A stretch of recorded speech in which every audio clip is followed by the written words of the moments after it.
Welcome to our community. Susie Thomas with you this morning. So happy to welcome Jamal McClain to the studio this morning, because every once in a while we like to depart from our usual talking about organizations and ministries and just talk to interesting people.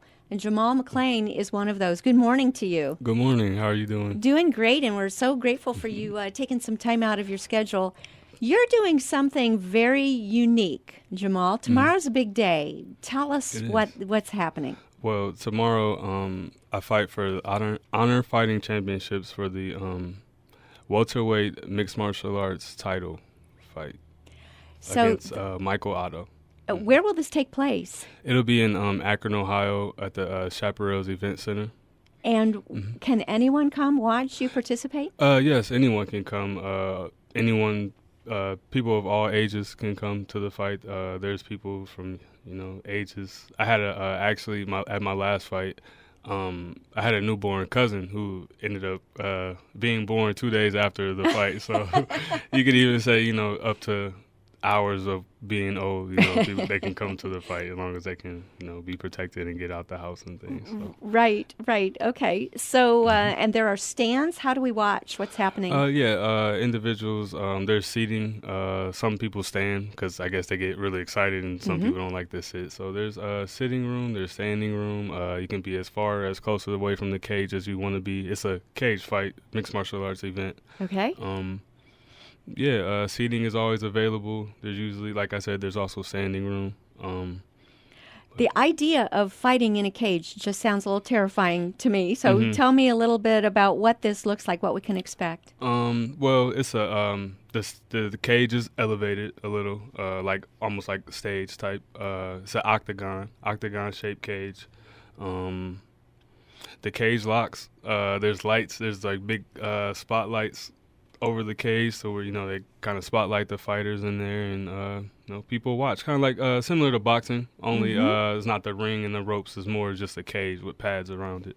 And you're lifted up, and you have a solid floor to be standing on. Yep. Is it padded? Padded flooring. Okay. It's like under like wood pallets, and then there's like a mat on top of there. There's like foam on top of that. Then there's like another layer of I would say like tarp material on top of that. So it's a pretty protected cage, pretty protected environment. Like a lot of the corners of the cage are padded up so that, you don't run into the cage and get cut up or something like that. Or, the floor is not real hard to where you would fall on it and, break a bone just from falling on it or anything like that. So how dangerous is it as far as breaking bones? It's pretty dangerous. Sometimes that's people's athletes' objective is to break the bone of another individual. Yeah, and to kind of get the fight over with quickly. You're allowed to submit opponents. Like if you don't, for instance, where someone might break a bone is if you don't tap out quick enough. Now, what you're talking about tomorrow is the championship? It's a championship. National championship? It's more local. More. Okay. I would say more Ohio. I would say Ohio. Okay, so the statewide champion. What happened to get you to this point? What other meets or matches did you have to win to be participating tomorrow? I'm actually the middleweight title holder for Honor Fighting Championship Series. My last fight was a title fight for the middleweight title. Now I'm going down a weight class and I'm fighting for the welterweight title. So you already hold a championship title. I do. Wow. I feel very safe right now. So what is honor fighting? Why do we call it honor fighting? It's the name of the organization, the promoter that put the organization together, and the team that put the organization together came up with a name for it, and they named it Honor. For instance, the promoter that I'm fighting under, Scott Corbin, he has another promotion that he runs called Cage Thunder, and another one called Cage Madness. So they have different titles for their different organizations and their different events and things like that. They're constantly changing. How do you keep up with all the changes then? Does that mean you have to train differently as things? No, not really. A fight is a MMA fight is an MMA fight. I would have to train differently if it was a jiu-jitsu match or just a boxing match. But usually what MMA does is it brings everything together, and that's why it's called the mixed martial arts. Well, that was my very next question. What are all involved in mixed martial arts? It's everything from basic karate. You can go Jeet Kune Do, Brazilian jiu-jitsu, boxing, I say karate, taekwondo. And when you're in the cage, is there an agreement between you and your opponent as far as which of these martial arts you're going to be doing? No. Or can you flip from one to the other in a heartbeat? I think the only agreement is a mutual agreement to fight hard. That's the only agreement you have when you go in there. It's not like, I'm not going to hit you too hard. You don't hit me too hard. It's kind of like, And you're the able best to man use wins. any of these martial arts with each other until a judge says you win or someone is really, really hurting. You go until someone can't essentially take the what's going on anymore, the pain. You can tap out. You're always allowed to tap out whenever you feel compromised. If you're just in a position where you're done, where you're through, you can always tap out. Your And how do corner you can do always that? throw on You just tap, and they know everyone's paying Notify it, attention. Make sure the ref can see it, and you tap, and And you're done. Have you ever had to do that? No, I'm undefeated right now. I'm an undefeated fighter. I'm 5-0. Jamal, this is amazing. How long have you been doing this? This is actually my 4th year. I started in January of 2015. That doesn't seem like that long. It's not compared to a lot of people. I fight some people who've wrestled their entire lives. And they've been like competitions like that and hard competition, and against will is kind of something they've done their whole lives. And I feel like I've just started, but I've always been a fan of martial arts. A big Bruce Lee fan, Chuck Norris, Michael J. White, all types of everybody you see on TV, Power Rangers, Ninja Turtles, all that stuff. Like I was a kid, a little boy. So I've always been a fan of martial arts, and we just never had the outlets, or we weren't always able to participate because of circumstances. Sure. But help me connect these dots then, because a lot of kids would have enjoyed watching Teenage Mutant Ninja Turtles, but not all of them are now an undefeated champion in mixed martial arts. So how does a person go from point A to point B? What kind of training have you had to do? Where did you finally learn all of this? I trained at Victory Martial Arts in Canton, Ohio. That's where I started. I went into the gym because I was in the process of losing weight. I actually, I used to be 293 pounds at my heaviest. You did not. Oh my goodness! I used to be 293 pounds at my heaviest, and was a lot of that muscle? A lot of it was muscle. I played football. Sure. I grew up playing football and basketball my entire life. When I went to Walsh University. I got a scholarship to play football there, and I was a nose guard, so I was a defensive lineman. I needed to be big, so I was, constantly my whole life I'm trying to gain weight, get stronger, bigger, stronger. And once I finished playing football, I was kind of like, I don't need to be this big anymore. So I just started the process of losing weight. So I did that for a few months, for a year and a half or so, and then I was like, this is getting boring, just doing my regular cardio all the time and lifting. So I want to challenge myself and do something different. And I knew that we had a gym locally. I had never threw a kick before, or done martial arts, never threw a punch or anything at anyone for the most part. So I just go in the gym and I try it out. Really it was all for cardio. I knew that they had a CrossFit gym in there, and I was working out a lot, so CrossFit was something that I was used to and I had seen before. But once I got in, I started training and stuff, and throwing punches. And my coach thought I was a natural, and he's like, they sugar you up. They like, oh yeah, you're good, man. You're an athlete, And me, I know that. I'm looking at it. Sometimes I'm like, okay, all right, man, like whatever. Like I said, I was 290 pounds, and no one's ever told me, oh, you're an athlete, man. Like you look amazing. You're like, I'm finishing first and stuff in there. So the coach took notice to me as a person, and he kind of convinced me to take a fight.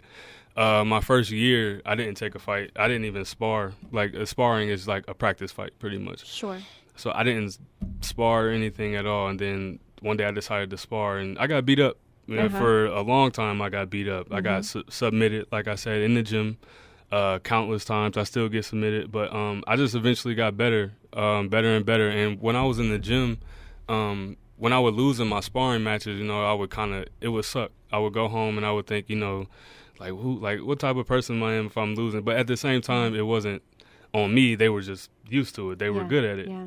But I took it personal. So I wanted to get better and get better and better. And eventually, you know, I got better and I started to exceed people. And my coach is like, you still don't want to take a fight? And I'm like, I think I'll take one. Looking back on it, Yeah. I would have never taken that fight. But it's nice to not know what we don't know. Right. Definitely. Definitely. So you did. How was that first one? I won. It was rough. It was extremely rough, though.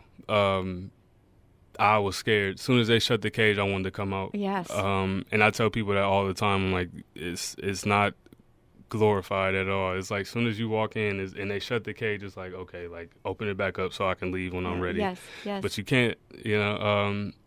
It was nothing like, you know, when I spar, I was extremely tired. I was gassed out. But I told myself, you know, like I want to win. I want to win, and I stayed with it. I was able to pull the fight out. I got a knockout in the third round. And enough to do a second fight. Yep. And then even after I took my second fight, I was sort of like, what am I doing? Yeah. Like, is this what I really want to do? And then, you know, like, do I really want to be here right now? So, but how do you feel now? Now, it's not so much when I get in there and I'm like, what am I doing? I get in there now and I'm just like, oh, shoot. Like I'm cold and I'm just overthinking when I get in there now. Well, I'm wondering if the people who get in with you, when they realize they're getting in with somebody who's undefeated, I think they're probably feeling like, what am I doing right now? Don't you think? Yeah, you right. probably have that edge on somebody at this point. Definitely. Tell me the difference between going from Walsh University football to what you are doing now. It seem like two very different things. Two extremely different things. I used to get nervous before football games, and now if I could go play a football game, it would never make me nervous in the slightest bit compared to what I do now. Like even since I hopped in the cage and I decided to do it, like I've just been able to do a lot of things that I've never done before, like being able to get out of my shell at least. For instance, like I had never rode a roller coaster up until last year. And it was just because I'm like, my friend asked me, no one asked me since I was a kid, and I was a kid, I'm like, no way. I'm never, no, it's too high, upside down flips and turns and all types of stuff. I'm not doing that. But my friend asked me, it was on my birthday actually this past year, and he's like, you want to go to Cedar Point?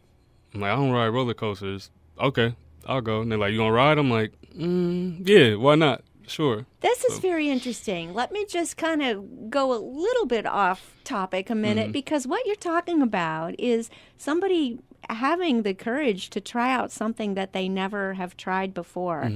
And maybe someone's hearing you right now, and it's not necessarily mixed martial arts, but there is something that they're thinking they'd really love to give a try, and they've just never tried it or have a lot of fear going into it. What would you say to that person? I would say weigh out your options. See if doing it will change the person that you are, or if it won't. Like if what you're doing is going to change who you are, like whether you win, lose, or you don't lose, is it going to change you? If it's not, then I would say do it. If the experience is going to change, well, the MMA experience changed me, but I'm still the same person that I am. I'm just more willing to, right? I'm just able to, expand myself and go out on limbs more and trust myself. So if I was to tell anyone looking to go out on a limb, if you feel it in your gut that you should do it, then do it. Because you have that feeling for a reason. Go out on a limb and take that chance. We're speaking with Jamal McClain. He is tomorrow going to be competing for we're thinking it's the state championship as far as the which weight? The welterweight title fight. Welterweight title fight is taking place tomorrow. Where is that taking place, Jamal? At the Akron Chaparrals Event Center. All right. So anybody wanting to go watch him do his thing, it's did you say it's free to attend? No, general admission tickets are $30. Okay, great. So it is not, It's not free. I'm hoping you get paid at some point to do this. Well, right now I'm an amateur fighter, but my goal is definitely to get paid on the highest level of this sport. So I love it. It's fun, and I think if I can get paid for it, why not? I want to be really good at it to the point where people have to pay me for it. Well, I think you're on your way to being really good at it. We're going to be speaking more with Jamal after these words. You're listening to Our Community.